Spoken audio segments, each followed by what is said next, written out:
రాసిన పత్రిక, రోమీలకు రాసిన పత్రిక 8వ అధ్యాయము 19 నుంచి 22 వరకు.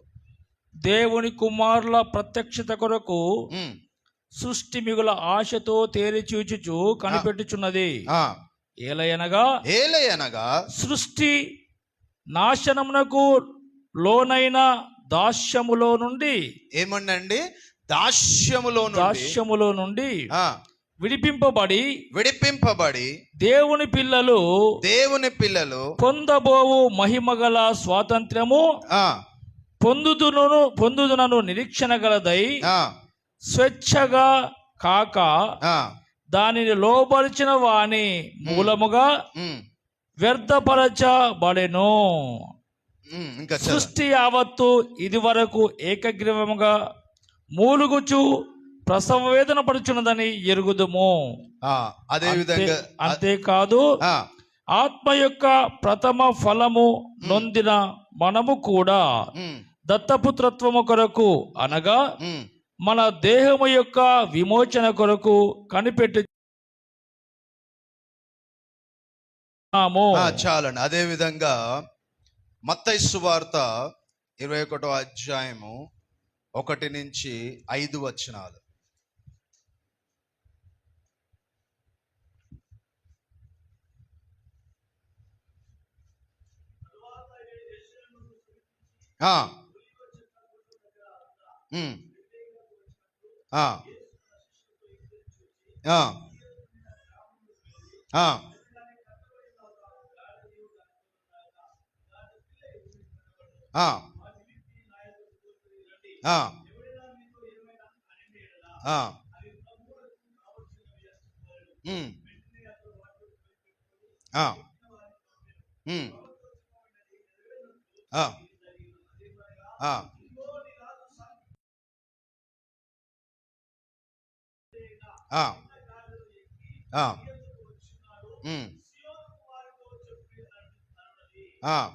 చదవండి అయ్య గారు ఇంకా.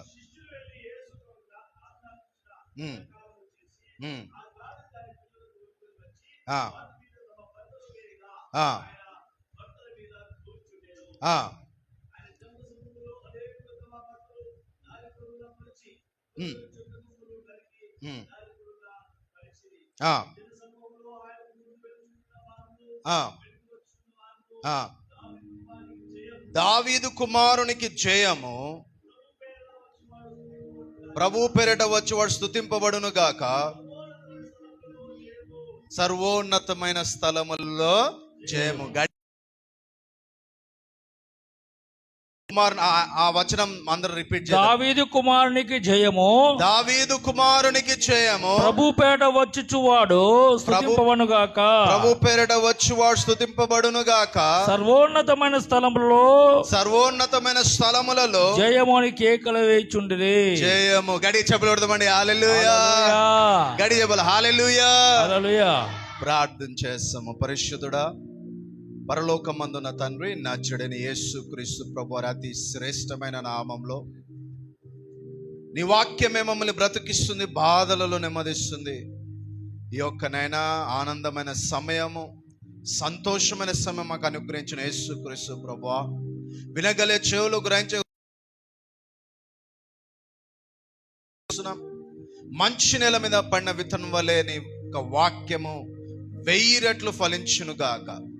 నేను ఇదిగో ప్రభా, ఈ యొక్క ఆత్మ సంచార ఇచ్చే, నీ మాటలో శక్తి ఉన్నది, నీ మాటలో జీవం ఉన్నది, నీ మాటలో స్వస్థత ఉన్నది, నీ మాటలో విడుదల ఉన్నది, నీ మాటలో నెమ్మది ఉన్నది. ప్రభా, నీ వాక్యమే సమస్త ప్రశ్నలకు జవాబై ఉన్నది.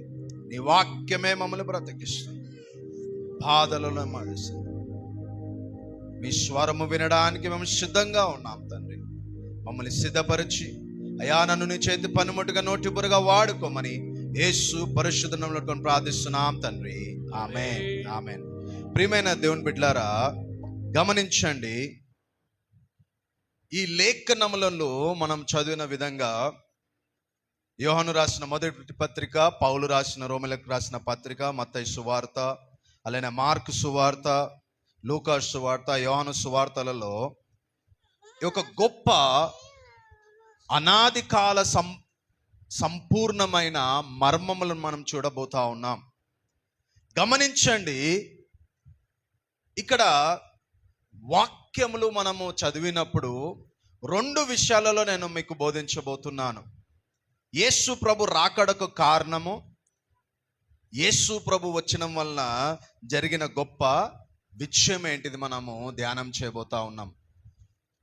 మొట్టమొదటిది మనము చూస్తున్నాం ఏంటిది అంటే, ఈ భూమియు దాని పరిపూర్ణత సమస్తము సాతాను ఆధీనములో పాపము ద్వారా, మరణము ద్వారా, శాపము ద్వారా, రోగము ద్వారా బంధించబడింది. ఎవరి ద్వారా బంధించబడిందండి? పాపము, సిన్, డెత్, సైటన్. గమనించండి, ఎవరైతే సాతానుకు దొరుకుతున్నారో వారిని తీసుకెళ్ళి ఎక్కడేస్తున్నారంట? అగ్నిగుండంలో వేస్తుంది. సాతాను అక్కడ అగ్ని ఆరదు, పురుగు చావదు. ఈ యొక్క భూమి ఆకాశం అంతా కూడా పాపము వలన శపించబడింది.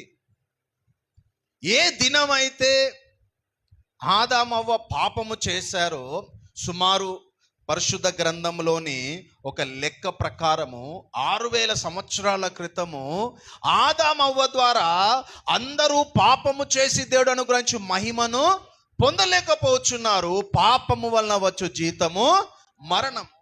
అనేక మంది ఋషులు, బాబాలు, గురువులు, స్వామీజులు, రాజులు, రాణులు, జ్ఞానులు, పండితులు, అనేక మంది ధనవంతులు, శాస్త్రవేత్తలు వచ్చారు, కానీ ఎవరికి ఈ యొక్క జీవితం ఒక అర్థము తెలియక మరణించారు. అనేకమైన తపస్సులు చేశారు, అనేకమైన యజ్ఞాలు చేశారు, అనేకమైన గ్రంథాలు చదివారు, కానీ మరి ఏ గ్రంథంలో కూడా, ఏ మనుషుని ద్వారా కూడా పాప విమోచన లేదు. ఎడ్ల రక్తములోను, మేకల రక్తములోను పాప విమోచన లేదు. ప్రియమైన దేవుని బిడ్డలారా, ఈ సమస్త సృష్టి, ఆకాశ నక్షత్రములు, భూమి ఆకాశము, జలచరాశులు, ఈ యొక్క పక్షులు, సమస్త మానవాళి కూడా పాపము వలన వచ్చు జీతము మరణము. శాపంలో జీవిస్తూ ఉన్నారు, మరణంలో జీవిస్తున్నారు, అంధకారంలో జీవిస్తున్నారు, చీకటిలో జీవిస్తున్నారు. వారు ఏమి చేయుచున్నారో వారు తెలియక జీవిస్తున్నారు. అనేక మంది వస్తున్నారు, ఏదో చెప్తున్నారు, కానీ ఎవరు కూడా పాపం నుంచి విడిపించే అధికారము లేదు. కాలము సంపూర్ణమైనప్పుడు ఎవరు సమీపించరాని తేజస్సులో నివసించి అమరుండైన దేవుడు, ఆయన అద్వితీయ కుమారుడిగా, ఆయనకు సమానులైన వారు, సాటైన వారు, ఆయనకు పోల్చదగిన వారు, ఆయనకు ముందుగా ఎవడు లేడు, ఆయనకు వెనకాలెవడు లేడు, ఆయనకు మరణము లేదు, ఆయనకు వయస్సు లేదు. ఆయననే కాలము సంపూర్ణమైనప్పుడు మనుష్య కుమారుడుగా, దైవ కుమారుడుగా, లోక రక్షకుడుగా, పాపుల రక్షకుడుగా, యుగ పురుషుడుగా, శక పురుషుడుగా జన్మించున్నాడు. పరలోకమైన మహాశ్రము, భూమి ఆయన పాదపీఠము. ఆయననే నజరేయుడైన యేసు క్రీస్తు ప్రభు. గట్టిగా చప్పట్లు కొడదామండి. హల్లెలూయా, హల్లెలూయా. మహారక్షకుడు ఆయన, దేవుళ్ళకే దేవుడు, రాజుల రాజు, ప్రభుల ప్రభు. సుమారు 300 ప్రవచనాలు యేసు ప్రభు వారి యొక్క పుట్టుక గురించి, పరిచర్య గురించి, ఆయన యొక్క శిలువ మరణం గురించి, పునరుద్ధానం గురించి, యేసు ప్రభు వారి గురించి ముందుగానే అనేక మత గ్రంథాలలో అనేక మంది. కాలము సంపూర్ణమైనప్పుడు దేవుడే మానవుడిగా జన్మించున్నాడు. ఆది యందు వాక్యం ఉండను, వాక్యము దేవుని యొద్ద ఉండెను, వాక్యమే దేవుడై ఉండెను, వాక్యమే శరీర ద్వారే మన మధ్యలో కృపాసత్య సంపూర్ణుడిగా నివసించి ఉన్నాడు. ఆయననే ప్రభు, ఆయన యేసు. గట్టి చప్పట్లు కొడదామా? హల్లెలూయా. ఆయన పరలోక రాజ్య సువార్తను ప్రకటించడానికి వచ్చాడు.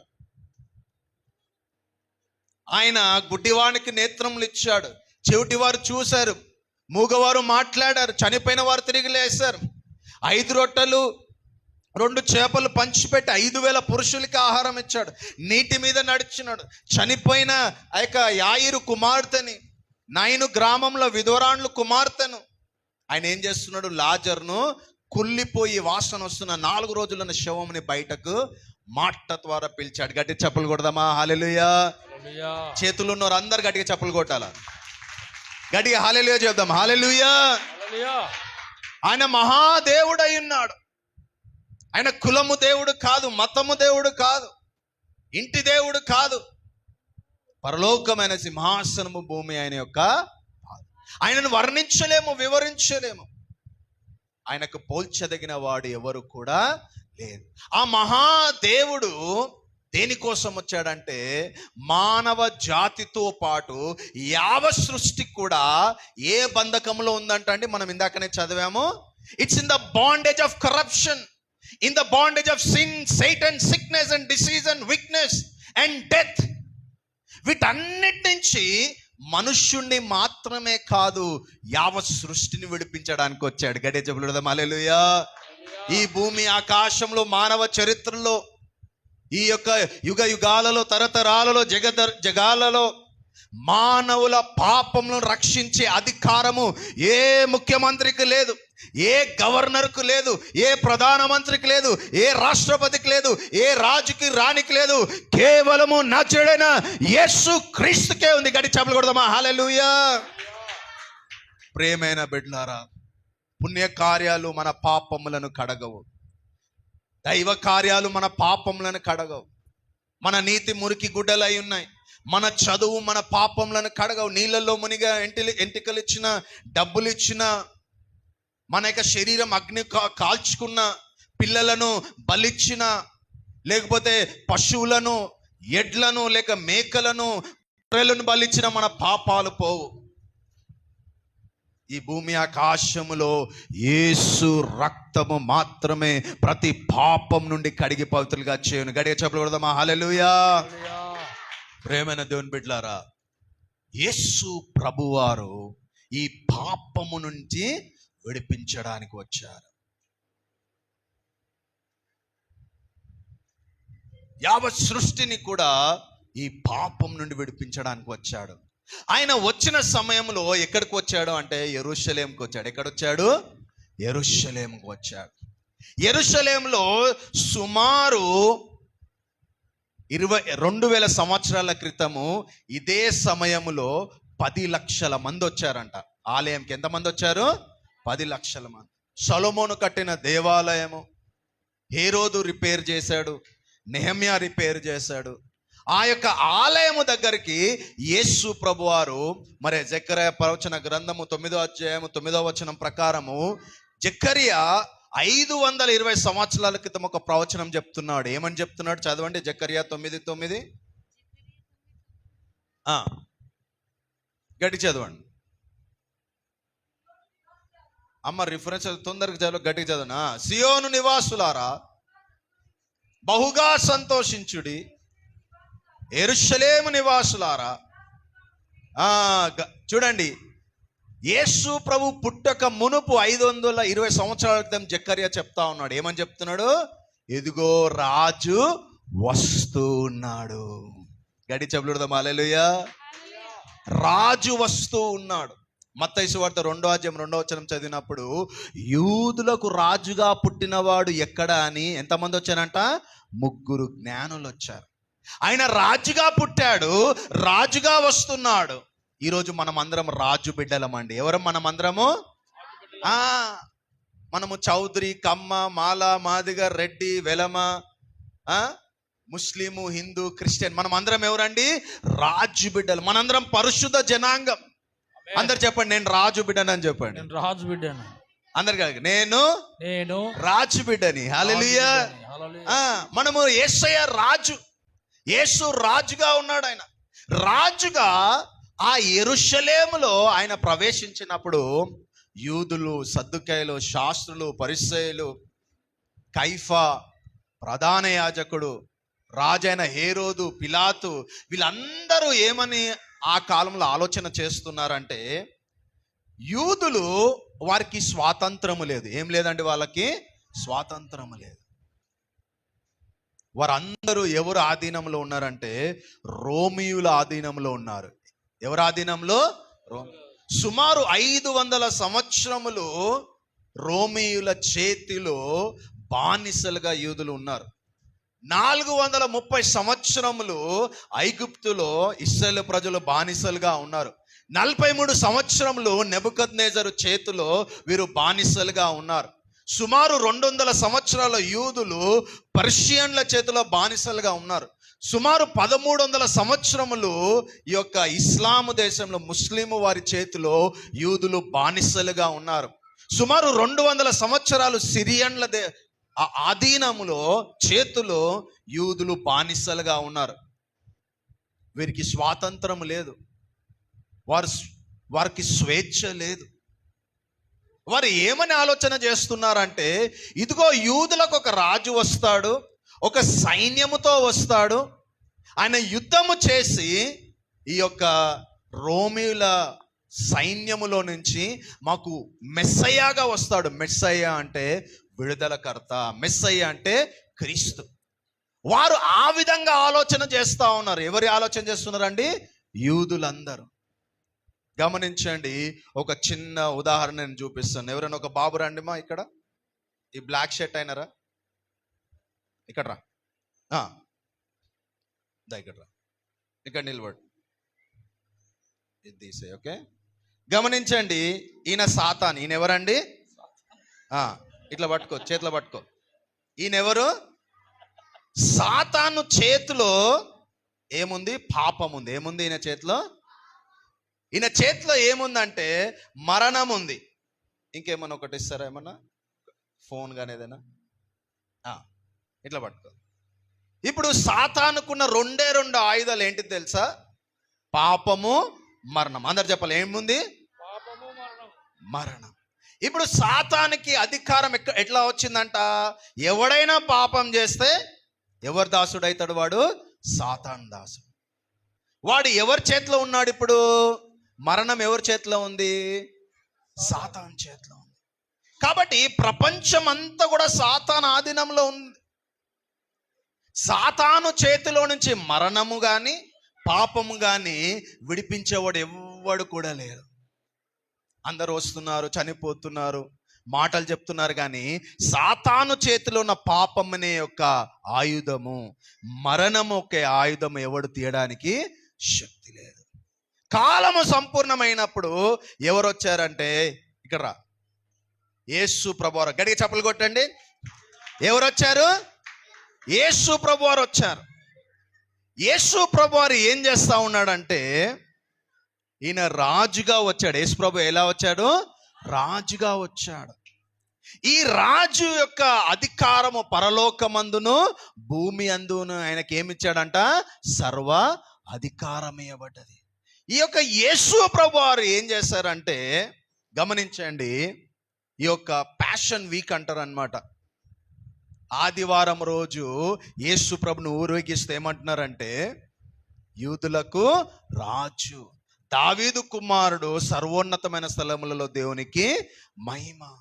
హోసన్నా అనగా మమ్మల్ని రక్షించు, పాపం నుండి రక్షించు అని అంటలేరు వాళ్ళు. ఎవరి నుంచి రక్షించాలంట? రోమియోల నుంచి రక్షించాల. యూదులందరూ కూడా రోమా ప్రభుత్వ ఆధీనంలో ఉన్నది. హేరోదు రాజు పేరుకే రాజు, కానీ ఆ యొక్క ఇశ్రాయేలు ప్రజలంతా కూడా పిలాతు ద్వారా, కైసరు చక్రవర్తి ద్వారా పరిపాలించబడతా ఉన్నారు. ఎవరికి పన్నులు కడతా ఉన్నారు? వాళ్ళు రోమీలకు పన్నులు కడతా ఉన్నారు.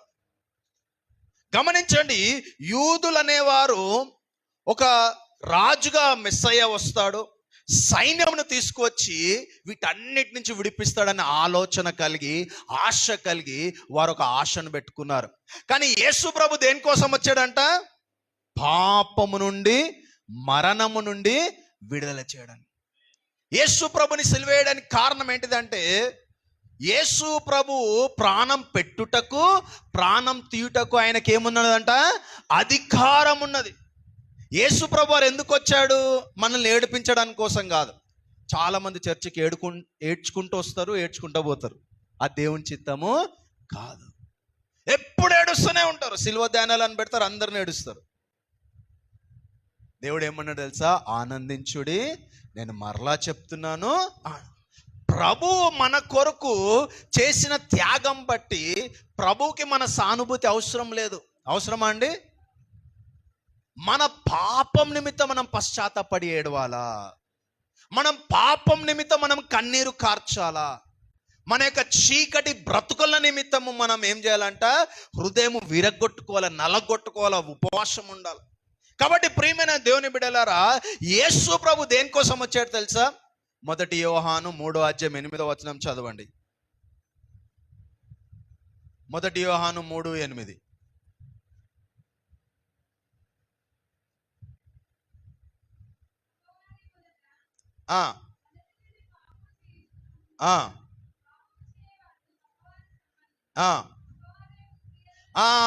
అపవాది క్రియలను లయపరచుటకే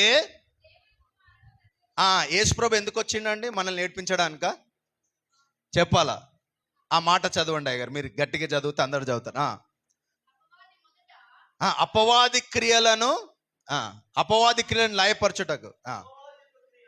అందరు చెప్పండి. అపవాది యొక్క క్రియలను లయపరచుటకే దేవుని కుమారుడు యేసుప్రభు ఎందుకు వచ్చాడంటే, గట్టిగా చప్పలు కొడదామా? మనల్ని ఏడిపించడం కోసం కాదు, శపించడం కోసం కాదు. దేనికి వచ్చాడంట? అపవాది క్రియలు. అపవాది క్రియలు ఏముంది? నీ చేతిలో పట్టుకొని మరణం ఉంది, పాపం ఉంది. ఇప్పుడు యేసుప్రభు ఎక్కడ పోతున్నాడు చూడండి అయ్యగారు, రండి. ఇప్పుడు యేసుప్రభు ఎక్కడున్నాడు తెలుసా? ఇప్పుడు యేసుప్రభు ఎక్కడున్నాడు తెలుసా? సైతాన్ దగ్గర. సైతాన్ ఎక్కడుంటుంది తెలుసా? యేసు ప్రభు వారు సిలువ వేయబడిన వెంటనే యేసుప్రభు ఎక్కడ పోయినాడంట? చదవండి. ఎఫెసీయులకు రాసిన పత్రిక 4:9-11. మైక్లో చదవండి అమ్మ, ఎవరన్నా మైక్ ఇవ్వండి వాళ్ళకి. ఎఫెసీ పత్రిక 4:9-11.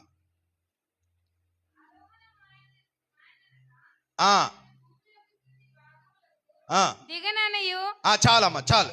ఇప్పుడు యేసు ప్రభుని సిలువేసినారు. ఒకసారి అటు జరుగు, సాతాను అటు పక్క చెప్దాం, ఓకేనా? ఇప్పుడు ఇట్లా పెట్టమా, 2 చేతులు పెట్టు. ఇప్పుడు యేసు ప్రభు సిలువేసినారు. ఏమైంది? యేసు ప్రభుని అందరు చెప్పాలి, ఏం వేసినారు? ఇప్పుడు యేసు ప్రభు వారు చనిపోయిన వెంటనే పొద్దున 9 గంటలకు సిలువేసినారు, మధ్యాహ్నం 3 గంటలకు యేసు ప్రభు చనిపోయినాడు. ఇట్లా చనిపో, ఇప్పుడు యేసు ప్రభు చనిపోయినాడు. మధ్యాహ్నము 3 గంటలకు సిలువ వేయి. యేసు ప్రభు చనిపోయిన వెంటనే ఎక్కడికి పోయినాడంట? చదువమ్మా, మైక్ ఇవ్వండి అయ్యగారు.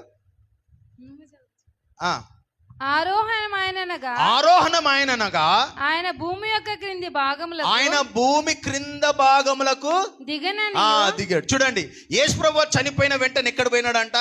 భూమి కింద పోయినాడంట. భూమి కింద ఏముంది తెలుసా? ఇక్కడ రా నాయన సాతాన్, గమనించండి. ఇప్పుడు దేవుడు ఎక్కడున్నాడు చెప్పండి? అందరు చెప్పాలా? దేవుడు పరలోకంలో ఉన్నాడని చెప్పండి. అందరు చెప్పాలా? ఎక్కడున్నారు దేవుడు? భూమిలో మనం ఉన్నాం. భూమిలో ఎవరున్నాము? మనం. భూమి కింద యేసు ప్రభు వారు పునరుద్ధానము కాకమునుపు భూమి కింద ఏముంది తెలుసా? పాతాళం ఉంది. భూమి కింద ఏముంది? పరదైసు ఉంది. 2 ఉన్నాయి. భూమి కింద ఏమున్నాయి? పరదైసు. అందరు చెప్పాలి, పరదైసు, పాతాళం. భూమి కింద ఏముంది? పరదైసు, పాతాళం. అందరు వాక్యం నేర్చుకోవాలి, ఓకేనా? యేసు ప్రభు ఆరోహణం కాకముందు భూమి కింద ఏముంది? పరదైసు, పాతాళం. యేసు ప్రభుని సిలువ వేసిన వెంటనే యేసు ప్రభు ఎక్కడికి వెళ్ళినాడు? నరకంకి వెళ్ళినాడు. శుక్రవారం రోజు చనిపోయినాడు. గమనించండి, 3 రాత్రులు 3 పగళ్ళు యేసు ప్రభు సాతానుతో ఏం చేస్తా ఉన్నాడు? అందరు చెప్పాల, పోరాటం చేస్తున్నాడు. చెప్పాల, గట్టిగా చెప్పాల, ఇంకా గట్టిగా చెప్పాలా? పోరాటం చేస్తున్నాడు. ఏం పోరాటం చేస్తున్నాడు? చూడండి, కొలసీలకు రాసిన పత్రిక 2:12-15. కొలసీ పత్రిక 2:12-15. అమ్మ మైక్లో చదవమ్మా, దయచేసి మైక్లో చదవండి.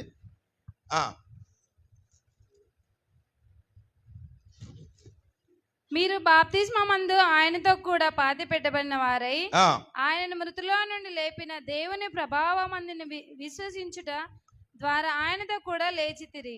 ఆ, మరియు అపరాధముల వలనను ఆ, శరీరమందు సున్నతి పొందక యుండుట వలనను ఆ, మీరు మృతులై ఉండగా ఆ, దేవుడు వ్రాతపూర్వకమైన ఆ. ఆజ్ఞల వలన మన మీద రుణముగాను ఆ. మనకు విరోధముగాను నుండిన పత్రమును ఆ. మేకులతో సిలువకు కొట్టి మేకులతో సిలువకు కొట్టి దాని మీద చేవ్రాతను తుడిచివేసి ఆ, మనకు అడ్డము లేకుండా దాన్ని ఎత్తివేసి ఆ, మన అపరాధములన్నింటిని క్షమించి ఆ, ఆయనతో కూడా మిమ్మల్ని జీవింపచేసెను. ఆ. ఆయన ప్రధానులను చూడండి, ఆయన ప్రధానులను అధికారులను నిరాయుధులను చూడండి, సాతాను యొక్క ఆయుధం ఏంటిదంట? పాపము. అందరు చెప్పాల, పాపము, మరణం. ఈ సాతాను యొక్క ఆయుధములను, సాతానుతో ఉన్న దురాత్మల దగ్గర ఉన్న ఆయుధములు ఏంటిదంటే పాపము, మరణం. యేసు ప్రభువారు 3 రోజులు 3 పగళ్ళు ఏం చేస్తున్నాడంట? రాత్రి పగలు ఈ యొక్క నరకంలో, అగ్నిలో సాతానుతో పోరాటము చేసి ఏం చేస్తున్నాడంట? వాళ్ళ అంటే నిరాయుధులుగా చేస్తున్నాడు. అంటే డిసామ్ అని ఉంది ఇంగ్లీష్. అంటే ఏం చేస్తున్నాడు? నాయన యేసయ్య ఈ 2 గుంజేసుకో సాతాన్ దగ్గర. గమనించండి, యేసు ప్రభువారు సాతాన్ ఇంటికే వెళ్ళి సాతాన్ని బొక్కలు చూర చేసేసినాడు. గడి చెప్పులు కూడా హల్లెలూయా. హిందీలో ఏమంటారు తెలుసా? అరే ఈయన ఎంత ధైర్యము, మా ఇంటికి వచ్చి నన్నే కొట్టిండు అంటారు. అవునా? సాతాను ఇల్లు ఏంటిది? నరకం. సాతాను ఇంటికే యేసు ప్రభు వెళ్ళి సాతాను యొక్క ఆయుధములను ఏం చేసినట్ట? వాక్య ప్రకారము నిరాయుధులుగా చేసి, చదవండి, నిరాయుధులుగా చేసి సిలువ చేత జయోత్సవముతో వారిని పట్టి తెచ్చి బాహాటముగా వేడుక.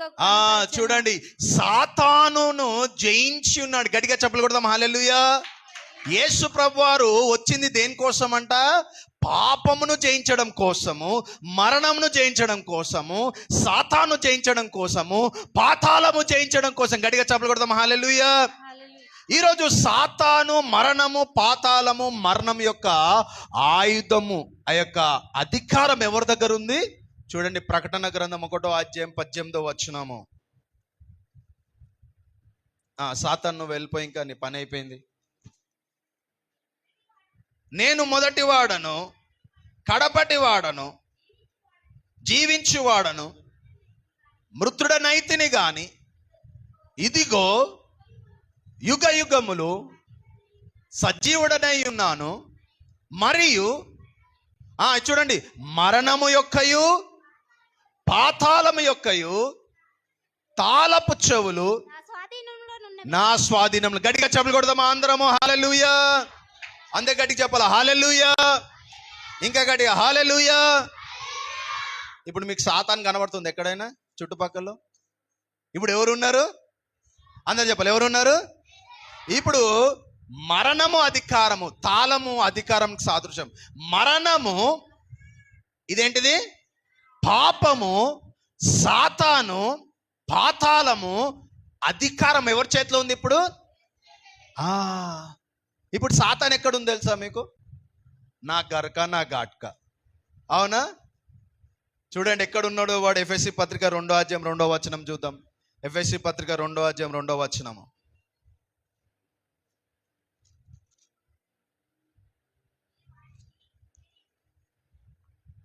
అమ్మ మైక్లో చదవండి అమ్మా.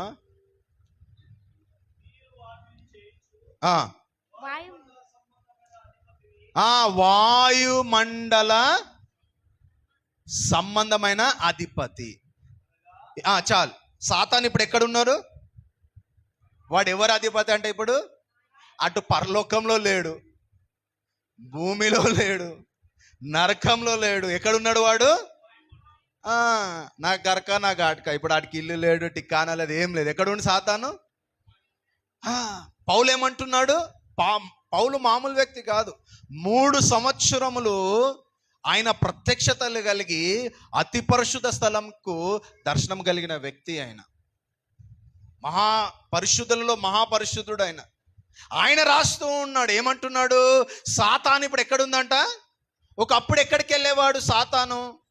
చూడండి, యోబు గ్రంథం 2వ అధ్యాయం 2వ వచనం చదవండి. యోబు 2:2.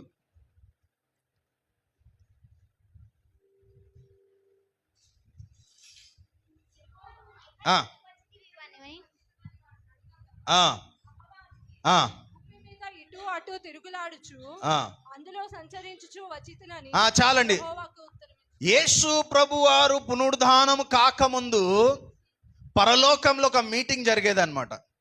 మనుష్య కుమారులు అందరూ మీటింగ్ అయిన టైంలో సాతాను కూడా మొత్తం అటు ఇటు తిరిగేసి వచ్చి దేవుని ఎదురుకుండేది.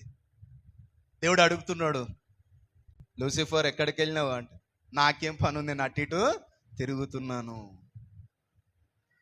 యేసు ప్రభు పునరుద్ధానం కాక మునుపు సాతాను పరలోకంకి వెళ్ళి వచ్చేది.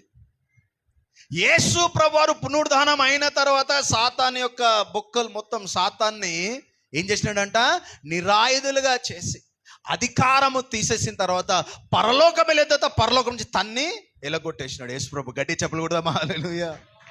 ఇప్పుడు నరకము గాని, పాతాళము గాని, మరణము గాని, పాపము గాని, ఈ యొక్క సాతాను గాని ఎవరి అధికారంలో ఉన్నది? అందరు చెప్పాలి, గట్టిగా చెప్పాలా, చేతుల పైన. ఎవరి అధికారంలో ఉన్నది? గట్టి చెప్పులు కొడదామా హల్లెలూయా. యేసు ప్రభు ఆయన రాజుగా వచ్చాడు. హల్లెలూయా. ఎలా వచ్చాడు ఆయన? మనం 9వ అధ్యాయం 9వ వచనం చదివిన ప్రకారము అందరు అనుకున్నట్లు రాలే. గుర్రము రోషంకి సాదృశ్యము, గుర్రము రాజుకి సాదృశ్యము. ఈ లోకంలో ఏముందంట? శరీరాశ, నేత్రాశ, జీవపు డంబం. మనుషుల ఆలోచన ప్రకారం యేసుప్రభు రాలేదు. ఒక వ్యక్తి ఒక మంచి చేతి నిండా బంగారం వేసుకొని, కూర్చోమ్మా, థ్యాంక్ యూ, గట్టి చప్పలు కొడదాము. Yeah, very good, thank you. ఎవరైనా మంచి కారులో వచ్చారనుకోండి, మెడ నిండా బంగారం వేసుకొని వచ్చారనుకోండి, ఒక ఎమ్మెల్యే వచ్చారనుకోండి, ఎంపీ వచ్చారనుకోండి, అందరు ఏం చేస్తారు? వాళ్ళకి వంగి వంగి దండాలు పెడతారు. ఈ లోకంలో ఉన్నవారు ఏది కోరుకుంటారంటే పేరు ప్రఖ్యాతలు కోరుకుంటారు. ఈ లోకంలో ఉన్నవారు ఏం కోరుకుంటారంటే ఆస్తులు, అంతస్తులు కోరుకుంటారు, కులంని కోరుకుంటారు, హోదాని కోరుకుంటారు. కానీ యేసు ప్రభు ఏం కోరుకుంటారంటే సాత్వికము. ఏం కోరుకుంటారండి? ఆయన రాజ్యం స్థాపించడానికి వచ్చాడు. ఆ రాజ్యం ఎక్కడ స్థాపించాడంటే మన హృదయములో. గట్టిగా చెప్దామా, ఎక్కడ? హృదయములో. లూకాసు వార్త 12వ అధ్యాయం 21, 17వ అధ్యాయం 21 వచనం చదవండి దయచేసి. 17:21.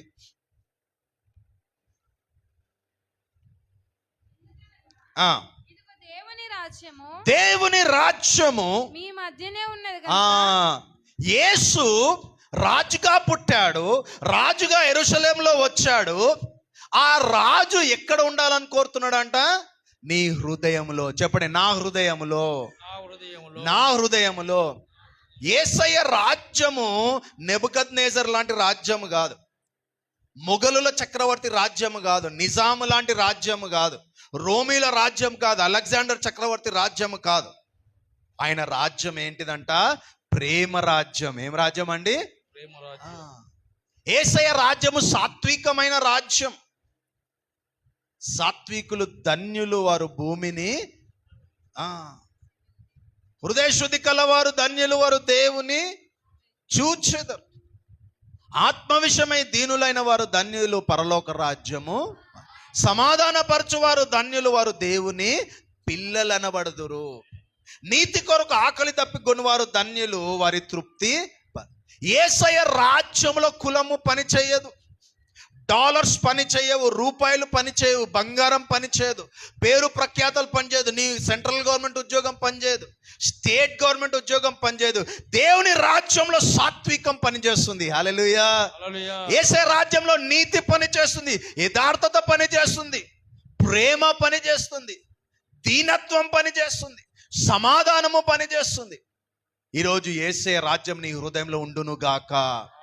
నువ్వు మార్పు చెందుదువు గాక. ప్రియమైన దేవుని బిడ్డలారా, ఎవడైతే నీటి మూలంగా, ఆత్మ మూలంగా జన్మిస్తేనే కానీ వాడు దేవుని రాజ్యంగా అర్హుడు కాదు.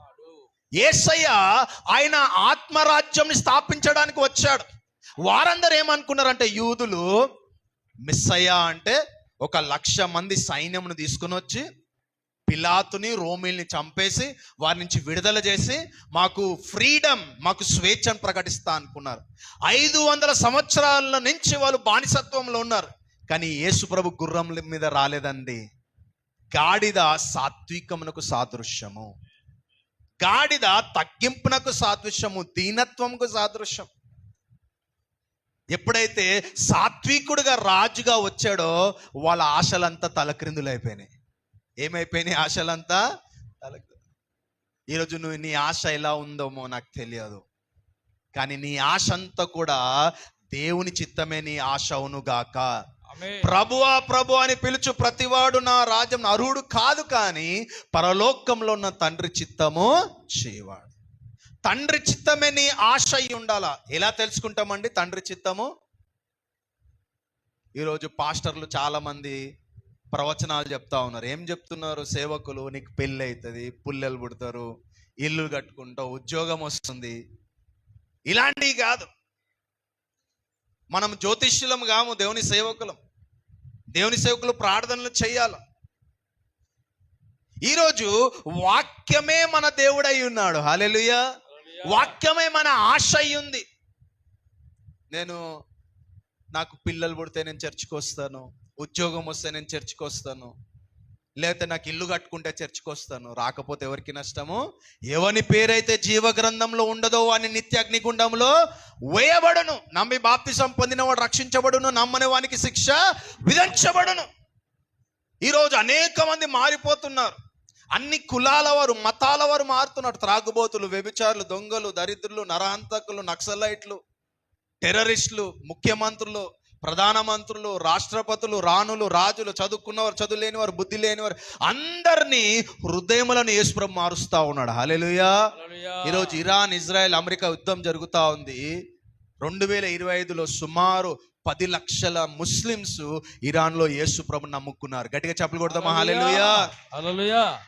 యేసుప్రభు మనుషులను మారుస్తున్నాడు, హృదయములను మారుస్తున్నాడు, ఆ యొక్క స్వభావంని మారుస్తున్నారు. అబద్ధాలు చెప్పేవారు అబద్ధాలు మానేస్తారు, సినిమాలు షికార్లు చేసేవాళ్ళు వ్యభిచారులు మానేస్తున్నారు, దొంగలు మానేస్తున్నారు. యేసుప్రభు హృదయములను మార్చడానికి వచ్చాడు. ఈరోజు ఆయన రాజ్యము విస్తరించబడుతుంది. హల్లెలూయా. మనము పోయే కాలంలో లేము, సంఘము నాశనం అయ్యే కాలంలో లేదు. యేసు ప్రభు వారికి ఎంతమంది ఉన్నారు తెలుసా అండి? 12 మంది శిష్యులు. మత్తయి సువార్త 10వ అధ్యాయం 1 నుంచి చదివితే ఆయనకి 70 మంది శిష్యులు. మేడగది వచ్చేసరికి 120 మంది అయిపోయినారు. ఆయన ఆరోహణమైనప్పుడు 500 మంది అయినారు.